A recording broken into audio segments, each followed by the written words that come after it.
Okay. Okay, great. Well, I know they run a tight ship here, so I'm going to get going and jump right in here.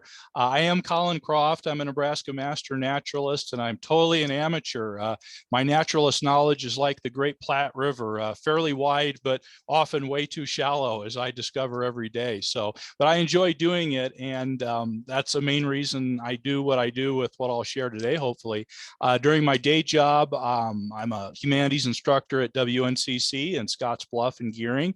And some of the courses I teach, including environmental ethics and intro to ethics, I'm able to share some of the neat stuff I'm able to capture with these technologies and hopefully engage students about what's a little bit in their backyard and make the course a little bit more relevant for them. I'm going to go through this fairly quickly, and so I apologize in advance. Please feel free to reach out to me outside of the session. We can certainly start the conversation via email, and I'm happy to share the PowerPoint too, because there is a lot of detail here that we just don't have a lot of time to go over. The term or the phrase camera trapping is a little more popular internationally, and I think it comes from some of the early history where a lot of these camera setups were like traps. You set up tripwires, and they still apparently use those in certain parts of the world for different species, but it sometimes leads to some misleading impressions of what's going on here. So I like the phraseology remote camera photography. And basically, we're talking about small compact cameras that record photos or videos. And I've really leaned more into the videos recently using motion detection. Sometimes that's on board the device itself, like the more common trail camera, or you're using a camera that is just collecting the image, and then you're using separate software on an always-on computer. And these examples, and I'm going to touch on all three real quick, may be a little less familiar to you compared to the trail cameras. Whatever you want to call it, this technology has really been revolutionary in terms of wildlife research and conservation. There are thousands of examples you point to. This is one of them from the continent of Africa, the African golden cat, one of the least known of the great cats, and very reclusive, secretive, pretty scarce. And so without these camera trapping technologies, there would be little, if any, information about it. And a little bit closer to home, mountain lion research. This is an area where I've tried to educate myself a little bit since I've been able to capture some neat photos of mountain lions here in western Nebraska. And some of the research has really focused on their role as a critical species in terms of their kill sites. And so they will deploy these cameras at kill sites and then record the many species that utilize that. And that's getting researchers to think differently about the role that mountain lions play in the ecosystem. And it's really quite a collection, almost 40 birds and mammals. It's a little hard to see from the image here. This is a couple of eagles, a golden eagle and a bald eagle, vying for that scarce resource in a Montana winter there at a mountain lion kill site, and more than 200 invertebrate species. And so that's really deep in the understanding of that particular species. Some of the key benefits, most of these technologies are relatively inexpensive and easy to use. I'm already regretting being the third presenter after Pat and the Platte Basin folks. My videos and photos are a lot lower quality level. I should have been the first one. We kind of work up in quality, but still there's some neat stuff there. And you're able to really gain some insight into species that are nocturnal, otherwise shy or secretive, when human wildlife biologists might not be as eager or capable of doing that research. These are always vigilant. They're always on. If they're working, obviously technology doesn't always work, but one of Murphy's laws of wildlife observation, the minute that you're looking away or going to the bathroom or eating a snack, that's when that species you've been sitting out there looking for. So these are always there for you. They allow images to be taken in natural conditions. That's important in terms of public education and just our learning to see them behaving in a more natural sort of way. Citizen science, which is where I'm coming from, most of my observations end up on iNaturalist, and hopefully others are enjoying them and occasionally being used for some research, and easily something that most folks can do without spending a lot of money or a complicated learning curve as far as the technology. If you're involved with environmental education, watchable wildlife programs, schools, nature centers, all of these devices I think can really fit in a valuable way to what you're doing there.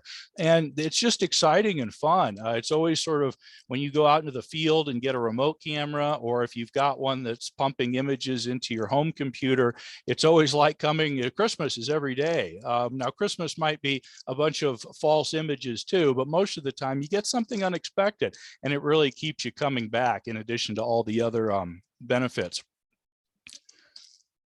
Most of my work is in 2, maybe 3 BULs. My home down here in the Wildcat Hills, about 9-10 miles south of Scottsbluff Gearing, is where most of my cams have been located. And I've got a little bit of property in central Sioux County that's right between the Panhandle Prairies and the Pine Ridge BULs there, about 12 miles southeast of Harrison. In fact, I was just up there yesterday, beautiful fall western Nebraska day, and got some neat elk shots. Hopefully I'll be able to share. One of the things you may know, if you're familiar with iNaturalist, very easy to set up projects, some long-term, some short-term, some big, some small, but there are a lot of them related to camera trapping and trail cams, and it's amazing to see what people do around the world, all the different species. And so I try to connect up my iNaturalist observations with this project, and hopefully that's providing some good content for other folks as well. I've been able to document about 41 species in my area, most of them mammals and birds, but in some cases, some amphibians, but particularly for mammals and birds, this is really effective technology. Also, I talked about citizen science. This is really great, I think, for BioBlitzing. We tried this, did do it with our most recent BioBlitz in the Wildcat Hills in July of this year. We had one camera set up near the Nature Center. It's a little hard to tell if you've not visited the newly renovated center. It's just gorgeous there. They've got a nice water feature in the back.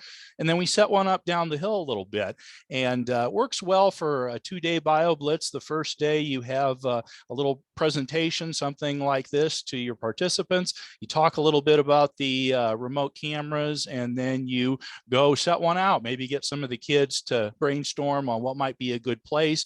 That's part of making this work, identifying wildlife corridors, trails, looking for sign footprints, water features, and then coming back the next day, and you can pull the card and look at your images. And we were able to add a couple of species to our BioBlitz list. So I think it works really well for a project like that. My 3 setups, 2 of them are wired and one of them is wireless. And the wireless one you're probably familiar with. You might ask, well, why wired in the first place? That sounds like a real pain. Including the fact that you're limited to about 300 feet between where your always on computer is. And I get it. For most uses, for many people's uses, that's not going to work. But if you've got a decent location that's within about 300 feet, 350 feet, there are some real advantages. You're not having to worry about schlepping out memory cards and batteries. Probably the biggest is that sometimes your device will malfunction, or you'll have placed it in a bad way that you're getting a lot of shadows and false triggers, and you'll come out there and you will have filled up your memory card or maybe depleted your battery power on the second day after you put it out there. So you come out in 3 weeks and you really haven't gotten 3 weeks of observation. You've gotten about 2 days. And that's one of the surprises you don't like. With a wired setup, you're able to get instant notification of something moving through, as well as problems that you're able to connect or correct right on the spot. So if that is something, and again, I'm thinking homeowner, wildlife, nature center, maybe a school even, there are some real advantages there.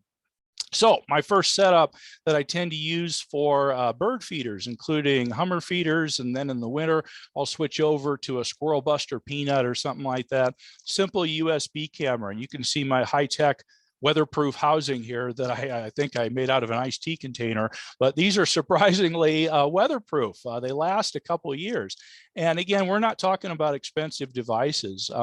This really took a step forward when I found an inexpensive camera with manual focus. And so this is really handy because then you can dial in that focus exactly for 8-10 inches away from a feeder and get some pretty high quality images. But even if you have one that doesn't, it still works pretty well. And so this will take you up to about 175 feet away from your computer with a USB extension set up, and it's not real sophisticated or expensive to set up. The second wired setup is just an Ethernet security camera. And again, inexpensive. I buy mine 40, 50 bucks tops. So we're not talking about expensive technologies at all. So for nonprofit schools, you're not having to break the bank to make this work. And this is how I have it set up in a ravine near my home. I usually just weatherproof some of the connections there, but you do have to run the cable to it. And you can run an Ethernet cable up to about 330 feet before you start to fall off on the data quality. So I know for a lot of people that's not realistic, but if you do have something close, works really well. And when you're running that, you're going to run an always on computer. Doesn't need to be fast or popular, powerful. It's not like you're mining Bitcoin or anything. A simple computer will do it. And inexpensive security software. This is what I use. There's a lot of versions out there. This is a one-time payment, not per year. So you're talking 100 bucks and works really well. This is kind of what it looks like on the desktop.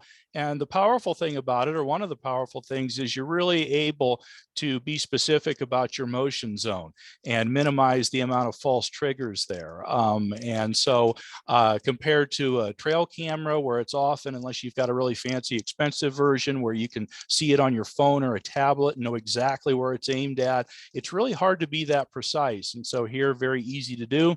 All the video or photos are stored on your computer. You're able to quickly scan through them and delete them or keep them. And it's really straightforward. There's a little bit more of a learning curve than a trail cam, but not much.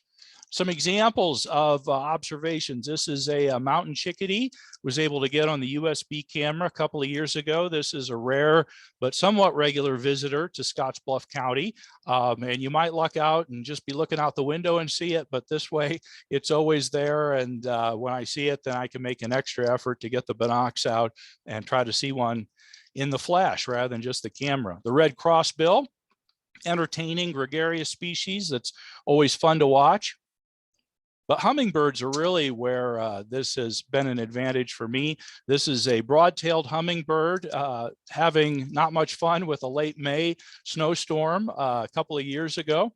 I always get those hummer feeders out earlier each year, just anticipating when the first hummingbirds can come through. This is an image taken later in the evening, about 8 o'clock in August. Not the greatest quality image, but certainly decent enough for an ID. I can identify the male mature hummingbirds pretty reliably, like most people can, but once you get into the females and the immatures, my learning curve takes a dive. And so one of the great things about iNaturalist is, of course, plenty of people with lots of expertise, and the bird people are not shy about correcting you or helping. And so that's awesome. And so this was identified as a calliope hummingbird, one of the less common ones in Nebraska. Now this one I could get on my own. This is a male mature black-chinned hummingbird with that gorgeous purple gorget there.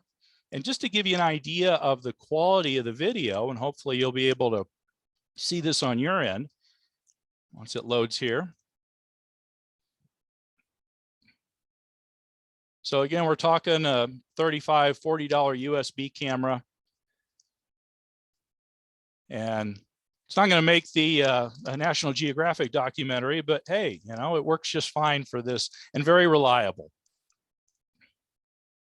Some sample observations from my Ethernet setup down in the ravine.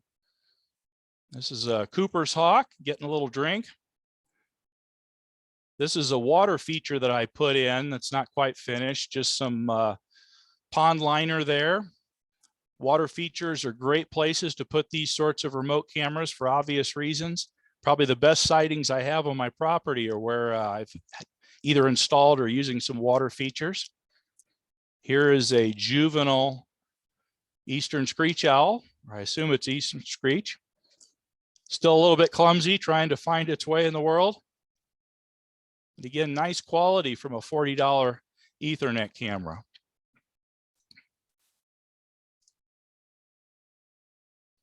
And of course, our friend, the mountain lion, a tier 2 species. This is one of the more unusual daytime shots. Mountain lions are typically nocturnal, and probably 95% of my observations are at night. But this one moved through about 6:55 in the morning. Didn't stop in for a drink that time. The ravine near my house seems to be on the regular route of this particular lion. I think it's the same one, although again, I'm not an expert. This was actually about a month ago. Now she's coming the other direction. I mentioned before about the neat thing about video is you feel like the superhero with that invisibility cloak. You're just up there and personal, and you're just getting to appreciate the physicality of a beautiful species there, the size of the paws and the forearms as she's getting a drink.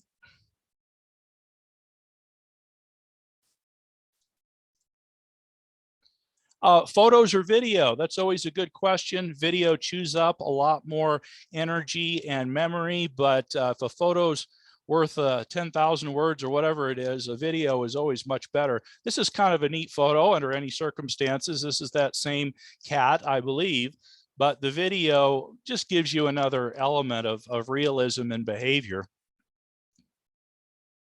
It's hard to see, but there's a little watery slough here. And just like the house cats I have known, at least on this occasion, she doesn't want to get those feet wet. So she makes that 10-foot jump look effortless there. And so I've really moved to video rather than still photos. It's a couple of mule deer up at my Sioux County location.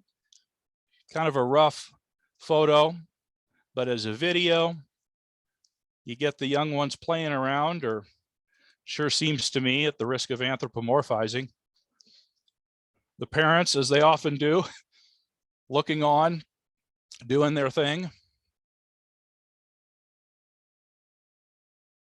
But even with a small segment of video, I feel like I'm able to just deepen a little bit my understanding and appreciation for these species. And it's very easy to convert video over to still photos for iNaturalist. I use free software. You just upload the video file and specify how you want it cut up, basically. And then you use that for the iNaturalist posting, because iNaturalist, and it probably never will, doesn't host video, only takes still photos and audio and things like that. So I'll upload the still image and then make a link to the video. I use YouTube, and I don't love YouTube, but it is kind of ubiquitous, so it is easier to share. But there are a lot of video hosting services, and then iNaturalist easily allows you to share the link, and that way people are able to see that, and I have it for my own reference as well.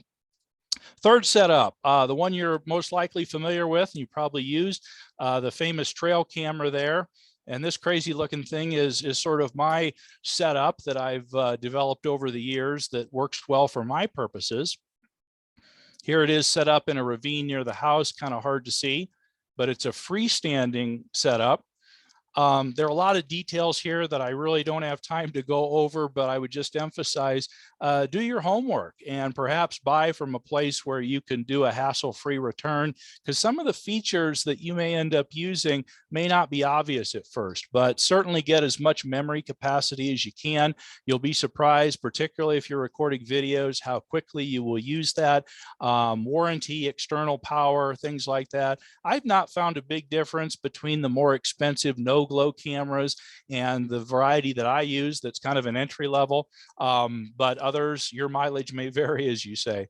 This is the model that I've been using, and I'm not saying there aren't other good ones, but again, we're not talking about very expensive technology here. You can find them on eBay and Amazon even cheaper, but it really produces some high quality images.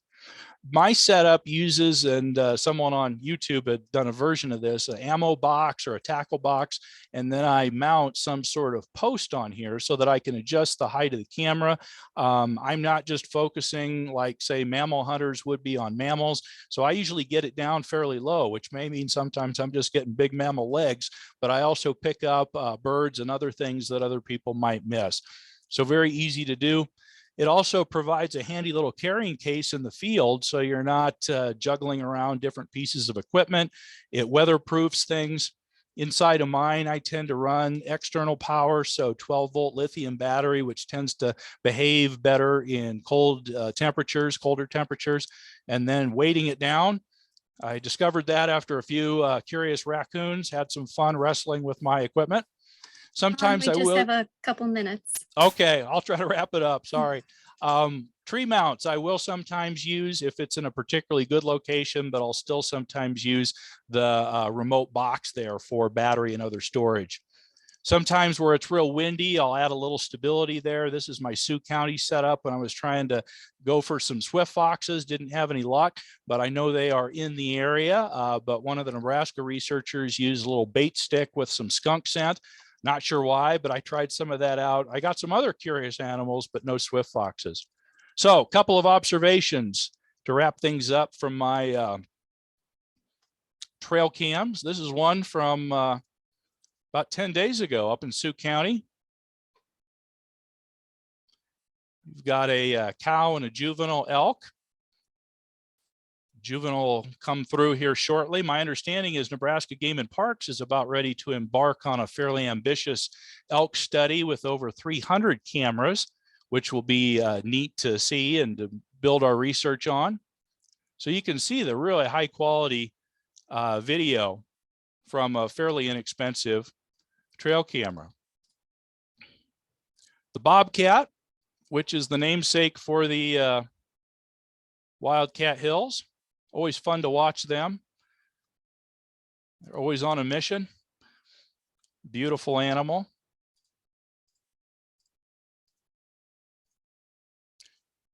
We get some moose straggling through now and then. This is one we saw last year.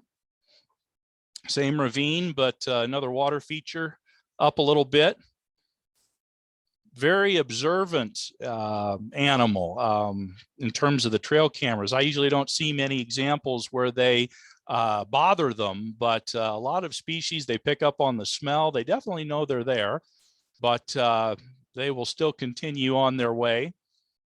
She ends up getting a drink here from the little pond.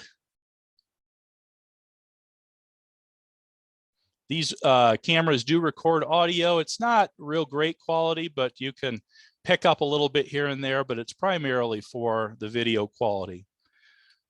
Bushy-tailed wood rat, a species I was not at all familiar with till I started doing this.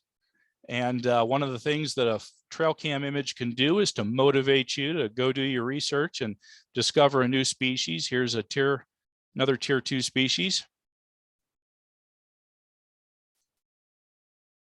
Never seen one during the day or for that matter at night. This is what it looks like with a better quality photo there. Said I've been able to get a lot of good mountain lion shots, and at first I thought that's all this was. Again, appears like the same female a little bit further down the streamlet. So here she's getting a drink, but then there was a little surprise. A couple of juveniles. Had no idea. I'd not seen them on any other images, and this is the last time I did see them. This was back in January, and so she might have moved them to a new location, but she still moves through. And one final surprise. You never know what you're going to see on the trail cams. Here you can see the two eyes of that moose we just saw. Same location. And here's the female mountain lion. Now, I have no idea whether either of them knew the other was there or they were just two ships passing in the night. But a minute or two later, the moose comes out and didn't seem too worse for wear. So who knows? But you just never know what you're going to see. That's why I say it's almost always Christmas with this technology. And there's the moose a minute or two later, doesn't seem too agitated. And that was that. And that's it. Thank you very much. Oops, that last image, by the way, was a Sioux County mountain lion, and they do appear to be kind of individualistic. The Sioux County mountain lions always check out the camera, but the ones down in Scottsbluff County act as if it was never there. So you learn some interesting lessons. So thanks so much. Thank you, Colin. These were incredible videos and wow, just great footage. Does anybody have any questions for Colin?